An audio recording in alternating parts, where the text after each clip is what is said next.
Fidan nereye götürdün? Fidan aldı. Fidan'a verdik. Evet, aldı. Şimdi şöyle yapalım. İftara demişti.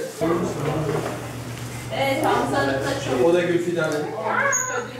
Şimdi olmayanlar kimler bir yanıma gelsinler bakayım olmayan. Bu 32. O olabilir hocam. Murat. 32 numara. 31 numara. Sınıf gel Yusuf. Gel bakalım.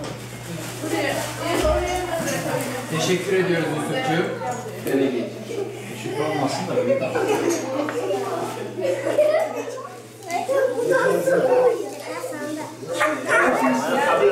Gel. Eymen. Gel. Eymen. Bundan sonra da Eymen. Ona bir önce bir...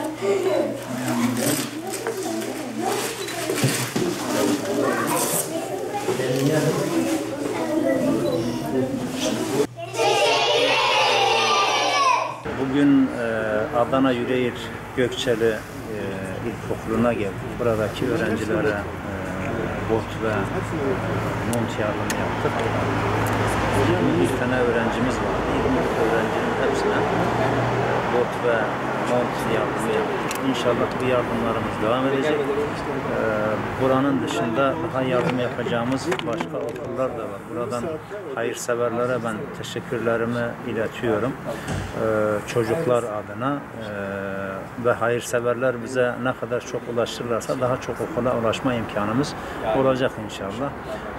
Gerçekten muhtaç insanları sevindirmek kadar insanı mutlu eden, huzura erdiren başka bir şey yok. Tabii burada şunu da belirtmekte fayda var. Yani bir çocuk düşünün, yırtık ayakkabıyla, yırtık pantolonla okula geldi.